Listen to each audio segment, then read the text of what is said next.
दोनों पर जवाब दीजिए। लेकिन इसी के साथ एफआईआर इसलिए नहीं कर रहे क्या स्वामी प्रसाद मौर्य पर? आप नहीं चाहते काऊ बेल्ट में मंडल वर्सेस कमंडल हो? आप डरते हैं मंडल वर्सेस कमंडल हो गया तो फंस जाएंगे। उनके ऊपर एफआईआर दर्ज हो चुकी है और जो कानपुर की घटना है उसके ऊपर कम से कम 4 बड़े अधिकारियों पे सीधे कार्रवाई हो चुकी है। मगर शातिर जानते क्या होता है?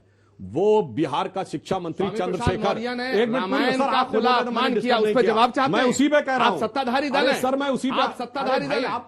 नहीं, अरे भाई वही कह रहा हूं। उसूलों पे अगर आंच आए तो टकराना जरूरी है और जिंदा है हमें अगर तो फिर जिंदा नजर आना जरूरी है।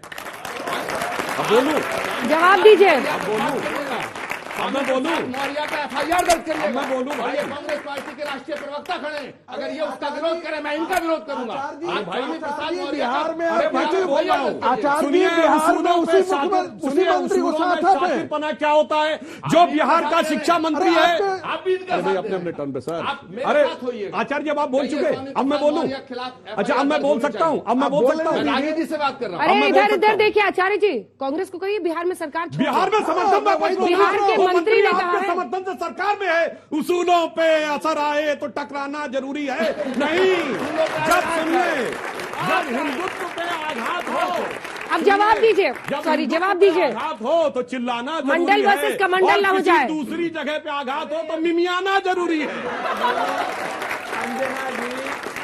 अब मैं ये बात जवाब दीजिए। आपके सामने प्रूफ हो गया कि कितने शातिर हैं। अपने यहाँ को तुरंत क्यों भाई? आप बताइए, आप सरकार ये देखिए वापस जवाब देने भाई केंद्र में उनको जवाब देने दीजिए सर। ऐसे भाई नहीं। यही तो मैंने कहा ना, जवाब दीजिए। सरकार में शामिल है वो मंत्री, इनके दम पे सत्ता में है। कह रहे एफआईआर हो गई है। अरे एफआईआर तो छोड़िए, इन्होंने एक सेंटेंस बोला उसके खिलाफ, कांग्रेस का अधिकारी प्रवक्ता ने बोलिए। अभी ये बोल चुके हैं कांग्रेस का अधिकारी प्रवक्ता नहीं है। बोलिए, आधिकारिक प्रवक्ता ने बोला है कभी कि स्वामी प्रसाद मौर्य के खिलाफ? ना, कभी नहीं बोलेंगे। कांग्रेस पार्टी का एक बयान बोलिए। यही तो मैंने कहा, जब हिंदू धर्म पे आघात हो तो खूब चिल्लाएंगे।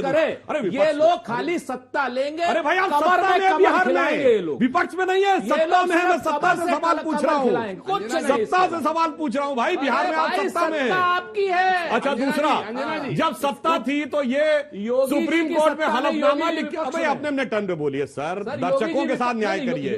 हमें कह रहा हूं, ये तो हलफनामा कोर्ट में दे चुके। देखिए, कई बात से ज्यादा महत्व होता है जो कोर्ट में लिखा। भगवान राम काल्पनिक थे, आज तक उसके लिए माफी नहीं मांगी है। माफी नहीं मांगी है, झूठ बोल रहे, माफी नहीं मांगी आज तक, उसके लिए सिर्फ विड्रॉ किया है उसको। ठीक है, मुझे एक लाइन के 2-3 सवाल है, जल्दी से बोलिए, जल्दी पूछिए। एक लाइन का जल्दी पूछिए, इतना टाइम नहीं है। सवाल बीजेपी से है कि हम ये छोटे चीजों का जवाब राजनीति।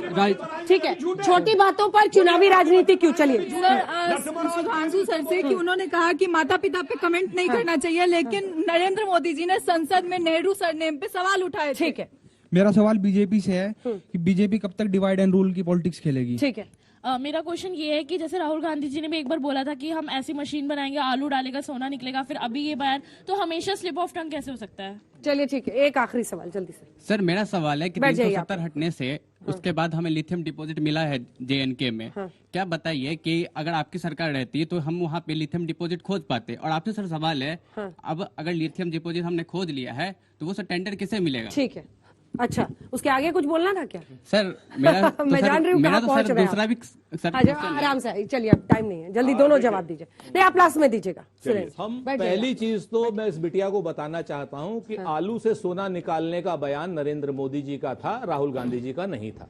आलू से सोना जनता को क्यों ऐसा लगा कि राहुल जी का है? वो बच्ची पूछ रही है। आप मित्रों की कृपा है। अच्छा, हाँ। व्हाट्सएप यूनिवर्सिटी भी है। जी, आप मित्रों की कृपा है, व्हाट्सएप यूनिवर्सिटी की कृपा है। नतमस्तक हूं आप लोगों के उससे कि राहुल जी के बयान को और कांग्रेस इतनी कमजोर है कि बता ही नहीं पाई जनता। आज की डेट में हम लोग मायावी लोग नहीं है। अगला, अच्छा, आप लोग हम लोग मायावी लोग नहीं है, भोले लोग, मायावी लोग। रावण रथी बिरत रघुवीरा, रथ पर सवार रावण है। टाइम हो गया, लास्ट लाइन। तो डरने वाला भी क्या है? दूसरी बात मैं आपको बताऊं दोस्त, जो आप उसका कर रहे थे ना लिथियम वाला, तो सही बात कह रहे हो, अडानी को ही मिलेगा।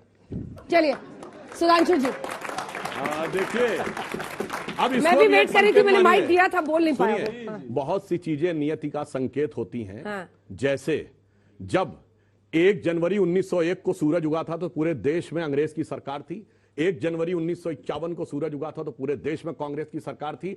1 जनवरी 2001 को 21वीं सदी के पहले सूरज की पहली किरण पड़ी तो देश में हमारी सरकार थी। अगले दशक में मोदी जी के नेतृत्व में क्लियर मेजॉरिटी की सरकार थी और लिथियम भी धारा 370 हटने के बाद निकला है। इसका मतलब भगवान भी 370 का क्या कंट्रीब्यूशन है? मैं कह रहा हूं भगवान का भी संकेत है। वो कह रहे मायावी लोग हैं। तब सुनिए तो मैं कहना चाह रहा हूं यानी नियत का संकेत है कि 19वीं सदी अंग्रेज की थी, 20वीं सदी कांग्रेस की थी, 21वीं सदी भारतीय जनता पार्टी की है। और जापे कृपा राम की होई तापे कृपा करे सब कोई, तो भगवान से भी ये बात